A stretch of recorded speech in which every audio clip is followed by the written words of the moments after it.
오늘 주시는 하나님의 말씀은 시편 142편입니다. 오늘이 시편 142편은 다윗의 마스길이라고 되어 있습니다. 이 마스길이라는 말은 교훈입니다. 교훈. 그러니까 뭔가 경험을 한 사람이 후세 사람들에게 또 자기의 자식에게 또 자기 제자에게 뭔가 이렇게 가르치는 교훈이 되는 것, 이것이 마스길입니다. 꼭 선생님이 되어야만 또 무슨 교수님이 되어야만 누구를 가르칠 수 있는 것이 아닙니다. 자녀들이 학교에 가서 배우는 것보다 사실 집에서 경험을 쌓은 어르신들한테, 할머니나 할아버지, 또한 그 어머니나 아버지, 그리고 주변에 자기보다 조금이라도 더 세상을 경험한 연장자들에게 배우는 것이 더 큽니다. 저나 여러분도 늘 삶 속에 우리의 행동거지 하나하나가 우리를 바라보는 우리보다 어린 자들에게 교훈이 된다 하는 점을 인식하셔야 됩니다. 이 다윗이라는 사람은 젊은 날 그야말로 파란만장한 세월을 지냈어요. 여러 형제들 가운데 막내로 태어났고요. 또 어린 시절에는 양을 치는 자였습니다. 원래 그의 그 별명이 양의 엉덩이를 지키는 자, 혹은 양의 뒤를 쳐다보는 자, 그런 뜻을 가지고 있습니다. 그러니까 우리식으로 얘기하면 똥 치는 자였어요. 똥. 그러니까 배변을 이렇게 양들이 쌓아놓으면 그걸 이렇게 추스리고 또 엉덩이나 닦아주는 그런 아주 뭐라고 할까요? 장래성이 없는 어린 시절을 지냈습니다. 심지어 그 아버지도 또 그의 형제들도 다윗이 가지고 있는 잠재적인 능력을 알아보질 못했어요. 오직 하나님만이 그를 아셨어요. 그래서 어느 날 사무엘 선지자를 그의 집에 보내십니다.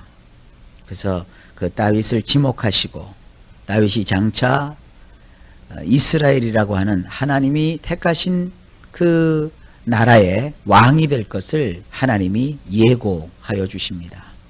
그 즉시에서 사무엘이 그의 머리에 기름을 붓고 그를 하나님이 택하신 사람으로 세웁니다. 그가 또 젊은 날에 왕 앞에 부름을 받습니다.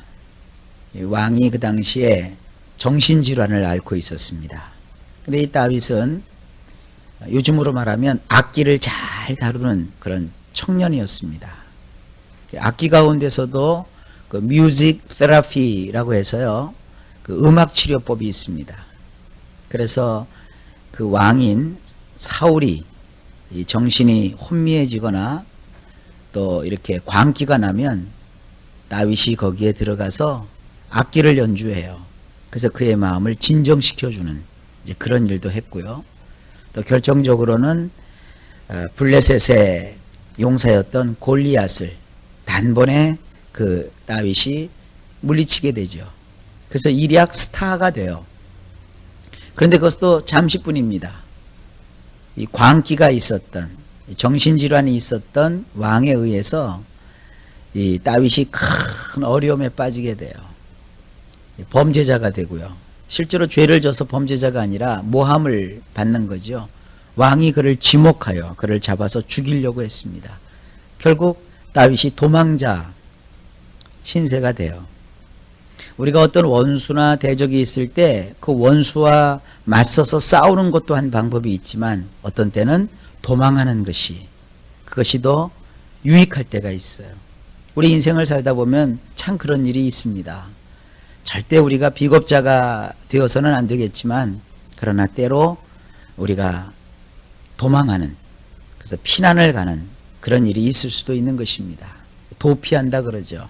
그 도피 생활을 약 한 10년 가까이 해요.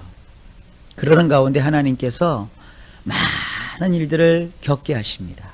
어처구니 없는 일도 겪게 하시고, 그러나 결정적으로 이 다윗이 아둘람이라는 지역에 들어가요. 그곳에 가서 토굴, 그러니까 쉽게 얘기하면 동굴, 거긴 동굴이 많은 지역인데 그 동굴 깊숙한 곳에 아지트를 정해놓고 거기서 은밀히 거하게 됩니다. 오늘 이 시편 142편이 그가 동굴에서 생활할 때 하나님 앞에 간절하게 드렸던 그 기도를 담고 있습니다. 그가 그 동굴 지역에서 사는 동안에 그 당시에 뭐 빚을 진 사람, 범죄를 하고 도망친 사람, 또 뭐 주인에게서 피난 온 그런 노예 출신의 사람, 여러 성경을 보면 비류라고 했어요. 비류. 그러니까 어떤 그 한 곳에 정착한 것이 아니라 요즘 말로 하면 가출 청년쯤 되겠죠. 그 집을 어떤 이유 때문인지 모르지만 집에서 나올 수밖에 없었던 이런 비류들이 이 다윗을 추종을 해요.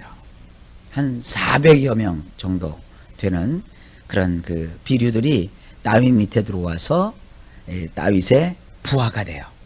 옛날 여러분 그 주몽이라는 드라마 보셨을 거예요. 주몽이 그 아버지 앞에서 이제 나오죠. 나와서 자기 나라를 세우기 위해서 아주 골짜기에 들어가요. 그랬더니 그 주몽의 인물됨됨이를 보고 수많은 그 당시에 사람들이 주몽을 쫓아가잖아요. 이제 그런 일이 벌어지는 거예요. 어쨌든 그런 그 젊은 날을 보낸 다음에 나중에 그를 그렇게 죽이려고 했던 사울이 전쟁터에 나가서 뭐 자결하다시피 해서 죽임을 당해요. 그래서 이 사울의 뒤를 이어가지고 다윗이 왕이 되고, 또 사울이 그 나라를 다스렸을 때는 나라가 힘이 별로 없었어요. 쬐끔했었어요. 그러나 다윗이 왕이 되면서 그 온 나라를 다 하나로 통화를 해요. 그래가지고 통일왕국을 세우고 정말로 왕이 되죠. 그 통일왕국의 왕이 되어서 그 나라를 다스리는 이런 일을 했습니다. 이런 다윗이 자기가 가장 어려웠을 때 겪었던 그 일들을 이렇게 시편으로 만들어서 그가 그 어려움 속에 있었을 때 드렸던 기도를 마스길로 해가지고 젊은 사람들한테 교훈을 주는 거예요. 그 오늘 원문에 보면 이렇게 되어 있습니다. 다윗의 마스길, 그가 굴에 있을 때에 드렸던 기도. 자, 그 어떤 내용으로 기도를 드렸는가 한번 볼까요? 1절입니다. 나의 목소리가 여호와를 향합니다. 나는 도와달라며 울부짖습니다. 나의 목소리가 여호와를 향합니다. 나는 애원합니다. 이게 1절이에요. 굉장히 간절하죠.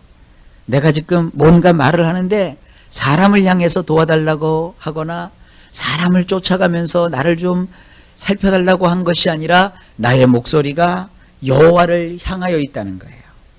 하나님은 눈에 보이지 않거든요. 뭐 다윗 시대에는 하나님이 눈에 확 보였고 지금은 안 보이고 그게 아니에요. 그때도 지금과 마찬가지로 하나님은 우리 눈으로 볼 수가 없는 분이세요. 그런데 눈에 보이지도 않는 그 하나님께 다윗이 목소리로 어떻게 합니까? 도와달라며 부르짖어요. 울부짖어요.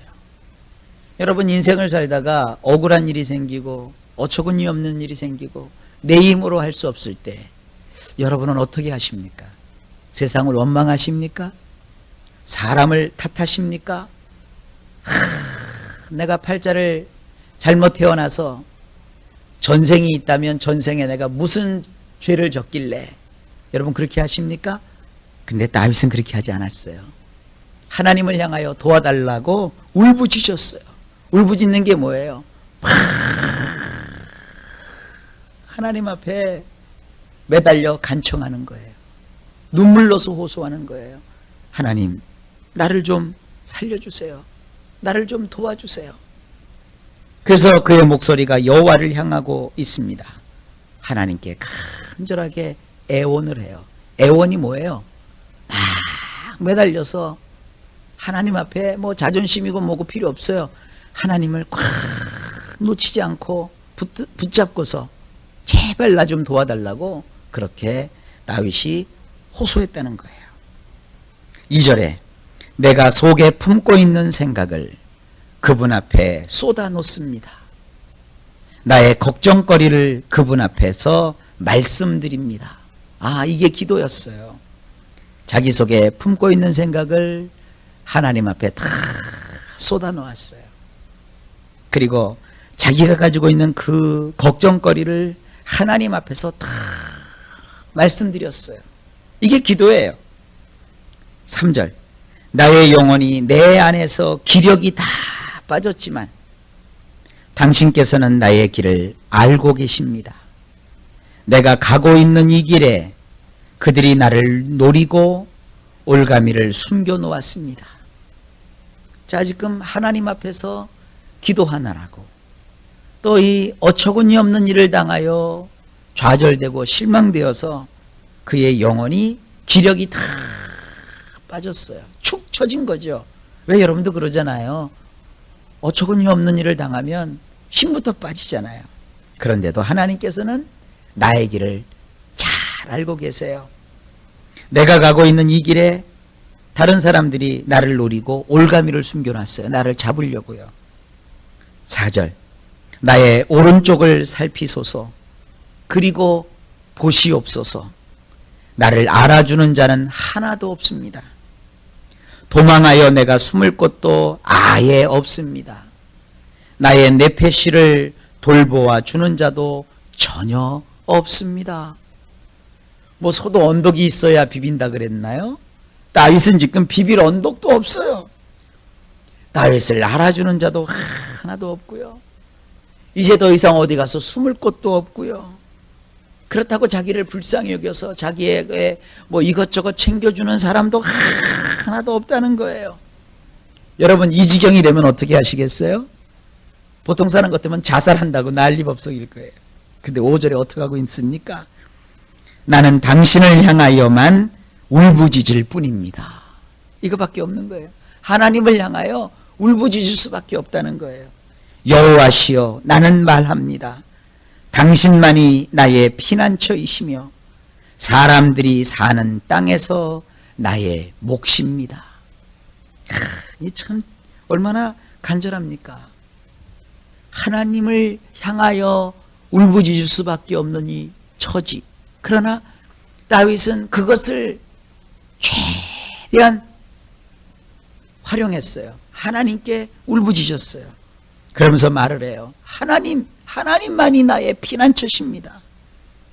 사람들이 사는 이 땅에서 하나님만이 나의 몫입니다. 하나님밖에 없다는 거예요. 사람들은 대개 찬송 시간에는 하나님밖에 없어요. 주님밖에 없어요. 그래 놓고 실제로 생활 속에서는 사람이 나를 안 도와준다고, 나를 돕는 사람이 없다고, 나를 알아봐주는 사람이 없다고 얼마나 불평하고 탄식합니까? 그러나 다윗은 그렇게 하지 않았어요. 이게 뭐예요? 마스길, 이게 교훈이라는 거예요. 여러분, 사람으로부터의 도움을 너무 그렇게 기대하지 마세요. 하나님을 의지하세요. 하나님 한 분만 계시면 되는 거예요. 그래서 여러분 이런 생각을 가지세요. 세상 사람들이 아무리 나를 도와준다고 얘기하는 사람이 많아도 하나님이 안 계시면 나는 아무것도 아니고, 세상 사람들 중에 단 한 사람도 나를 도와주는 사람이 없다 할지라도 나에게 하나님이 계시면 나는 가장 위대하고 큰 도움을 받는 자인 거예요. 그래서 하나님이 나의 몫이란 말이에요. 6절. 나의 징징거리는 소리를 들어주옵소서. 나는 너무도 비참한 처지에 있기 때문입니다. 나를 추격하는 자들에게서 나를 건져주소서. 그들은 나보다 강하기 때문입니다. 아니, 그들이 나보다 힘이 약해야 내가 뭐 그들과 한번 겨루어 보겠죠. 그러나 그들은 나보다도 힘이 세요. 그리고 내 처지가 좀 뭐 돈이라도 좀 있고 뭔가 좀 이렇게 좀 해볼 수 있다면 뭐라도 좀 해볼 텐데 아무것도 없어요. 그냥 비참해요. 그러니까 내가 하는 소리는 무슨 소리밖에 없어요? 징징거리는 소리밖에 낼 수가 없어요. 기도는 그런 상황에서도 이렇게 징징거리며 하는 거예요. 여러분, 하나님 앞에서 여러분 징징거리는 소리를 내세요. 괜히 사람 앞에 가서 징징거리는 소리를 내면 무시나 당하죠. 하나님께 여러분의 모든 것을 내려놓고 다윗이 했던 것처럼 이렇게 기도해 보시기를 주의 이름으로 축복합니다. 7절입니다. 나의 내패시를 토굴 속에서 끌어내어 주소서. 그래서 당신의 이름에 감사를 드리게 하소서. 나로 의로운 자들에게 둘러싸이게 하소서. 이는 그야말로 나를 위해 당신이 주시는 보상입니다. 여러분, 아무런 도움도 없었어요. 깊은 굴 속에 숨었었어요. 그런데 이렇게 하나님 앞에 기도를 드렸어요. 결국 어떻게 됐어요? 많은 비류들이 다윗에게 몰려들게 하시고, 그리고 그를 그 토굴 속에서 하나님이 끄집어내 주시고, 결국은 영원하신 하나님의 이름 앞에 감사를 드리게 하셨어요. 온통 다윗을 죽이려고 올무를 치고 덫을 놓고 호시탐탐 노리는 자들로만 삥 둘러 있었는데, 이제 하나님께서는 의로운 사람들로 다윗 주변을 삥 두르게 하셨어요. 이제는 다윗이 어딜 가도 다윗의 편이 되어서 다윗을 지켜주고 다윗과 함께 생사고락을 같이 할 자들을 하나님이 많이 붙여주셨어요. 이는 그야말로 나를 위해 당신이 주시는 보상입니다. 여러분, 기도하는 사람에게 하나님이 이렇게 보상으로 채워주세요. 어떤 사람들이 나의 원수로 자청하여서 나를 욕하고 나를 핍박하고 나를 넘어뜨리려고 할 때 우리가 절박한 심정으로 하나님께 기도하면요, 이제 그 원수들이 나에게 범접도 하지 못하게 하나님이 의로운 자들을 붙여주세요. 사람 앞에 가서 사람의 도움을 구하면 있는 사람마저 떠나지만, 그러나 하나님께 나와서 하나님을 붙잡으면 없던 사람도 붙여주셔서 외롭지 않게 하여 주시는 거예요. 참 놀랍죠? 이런 그 놀라운 교훈을 하나님이 다윗을 세우셔서 오늘날 우리에게 주고 계시는 겁니다. 오늘도 여러분 하나님 앞에 나와서 이렇게 기도하시길 바랍니다. 혹시 여러분이 지금 토굴 속에 있는 그런 지경이라 할지라도 걱정하지 마세요. 하나님 앞에 울부짖으세요. 하나님 앞에 호소하세요. 하나님은 우리의 기도를 들으시고 기도하는 자에게 반드시 좋은 것으로 보상하여 주십니다. 이런 하나님의 놀라운 은혜가 오늘로부터 시작하여 영원토록 우리 모두와 함께 하시기를 예수님의 이름으로 간절히 축원합니다.